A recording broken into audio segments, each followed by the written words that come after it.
Making your own leather balm isn't about being cheap, it's about understanding what your leather boots and shoes actually need. In today's video, I'm going to show you how to make your own leather balm, how to use it, and why it's better than many things you can buy in the shops. Just as a quick demonstration, all I'm doing is giving this one a quick brush. This is my leather balm. And with nothing else, no polish, no wax, no colours, nothing at all, I'm just going to give it a once over.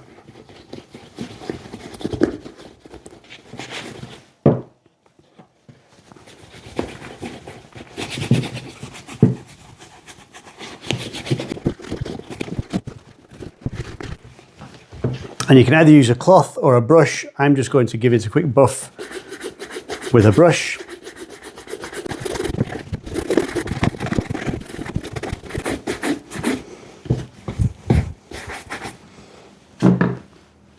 There. And that's all it is. This boot isn't particularly old, it's just dry. It needs some conditioning. And this one has just had it, and that's the only difference between the two. A quick brush and a quick dab of leather balm. Oils that you see in front of me here penetrate the leather, deeply condition it, and then the waxes provide a layer of protection as a shell on the outside.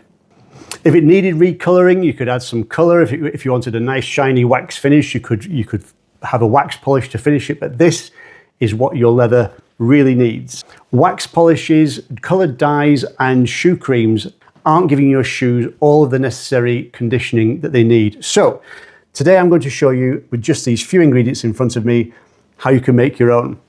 Now, just to quickly run through all the ingredients we're going to be working with, and by the way, I'm going to be putting a list of all the ingredients, the full recipe, all the quantities in the description, along with links to where you can buy them for yourself. So you don't need to be sitting with a pen and paper and taking notes. We've got here some yellow beeswax. We've got some carnauba wax, which is similar but a much harder wax. This is lanolin that comes from sheep's wool. This is what keeps sheep waterproof. We've got some neat's foot oil, very well known for preservation of leather, and some sweet almond oil and jojoba oil. Then as a preservative, we've got some vitamin E. This is an emulsifying agent. And then as an option, I put some sandalwood scent in. But that's entirely optional. You could put any scent you want in, but this is my preference. It gives a nice sort of leathery, manly scent to the product. And the final thing is some distilled water. This is going to make about 100 milliliters or 100 grams of the product. These tins hold about 60 grams, so you're roughly about 2 of these small tins. You can use a jar, so you can make it in whatever quantities you want. But as I say, I'm just for the sake of ease, I'm making enough today for 100 grams. So without further ado, I'm going to show you how we make it.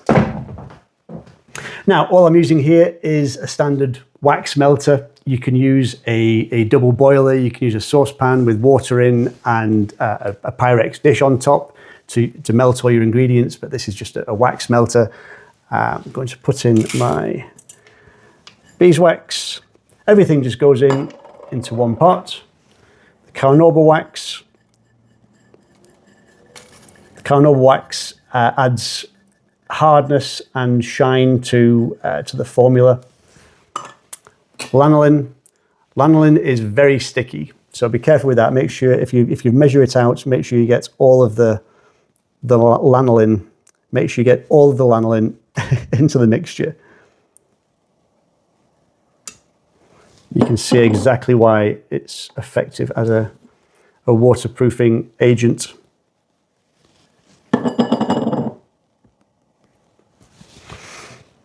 And the neat's foot oil.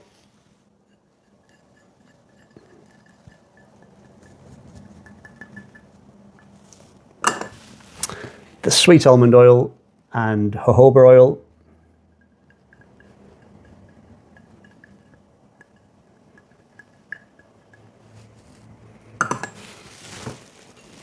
And the vitamin E.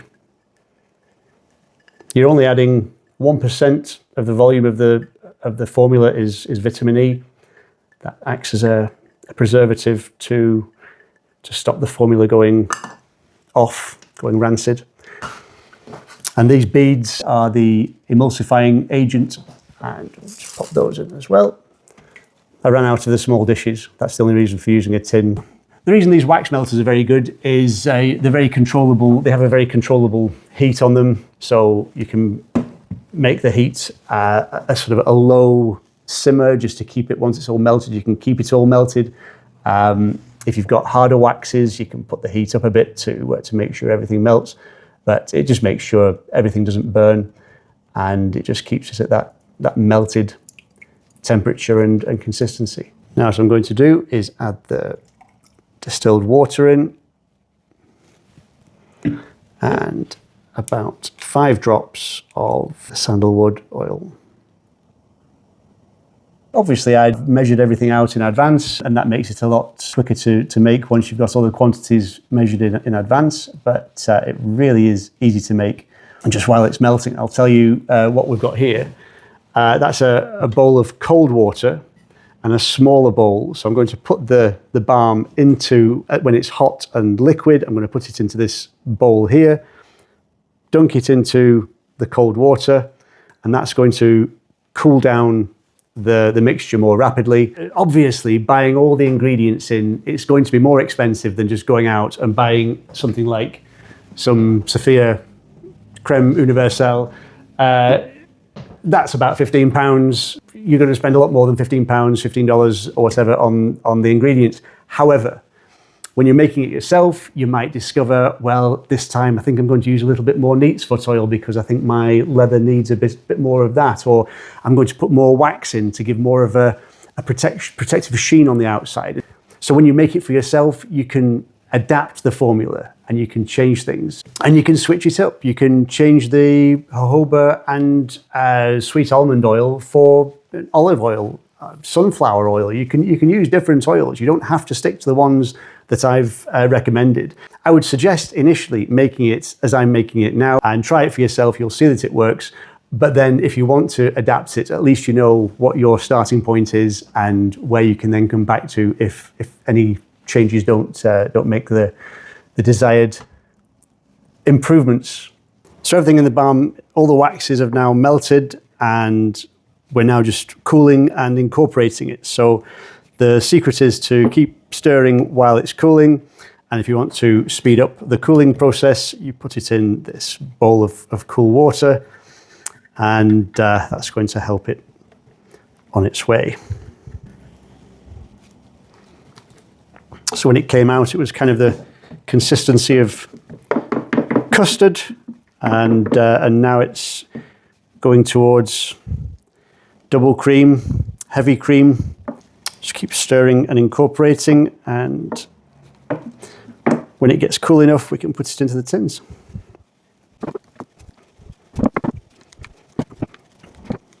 So we just need to do this until we're absolutely certain that it's not going to separate any further, and we just need to get it nice and thick.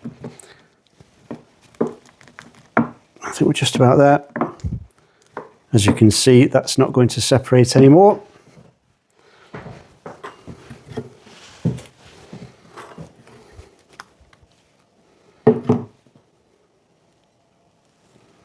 You may have seen in a previous video, I used a pump dispenser. It does work in a pump dispenser, but it is a very rich, very thick cream, and it's not ideal. The pump dispenser does struggle with it a little bit.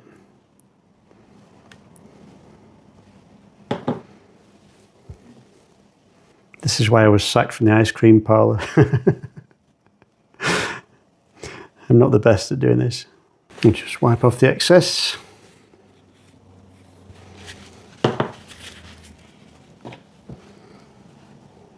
And pop the lids on. If you want to speed up the cooling process and make them thicker faster, then just put them in the fridge, and they'll be usable within half an hour, I would say. But when they're finally at the right temperature, they'll achieve this creamy consistency that you can then use. And people have been asking what you can use it on. Wallets.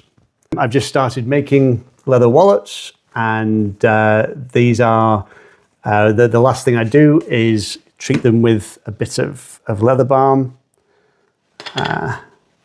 Tiny amount, tiny amount. It doesn't need to be much at all, but just gives them a really nice sheen, and make sure that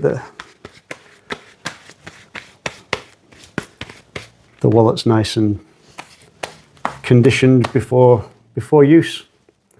So wallets, bags, handbags, messenger bags, that sort of thing. You can use it on leather furniture, jackets and so on. I would just be careful with anything that you're going to come into contact with, or that's going to come into contact with other clothes. Furniture, for example, make sure it's properly wiped off the surface and it's not going to transfer onto your clothes. But do not use it on very light leather that might darken, because it does have neat's foot in, which will darken the leather slightly. It works brilliantly on dark leathers, but some people like that slight darkening effect of the balm on the leather. But so don't use it on suede or nubuck or patent leather.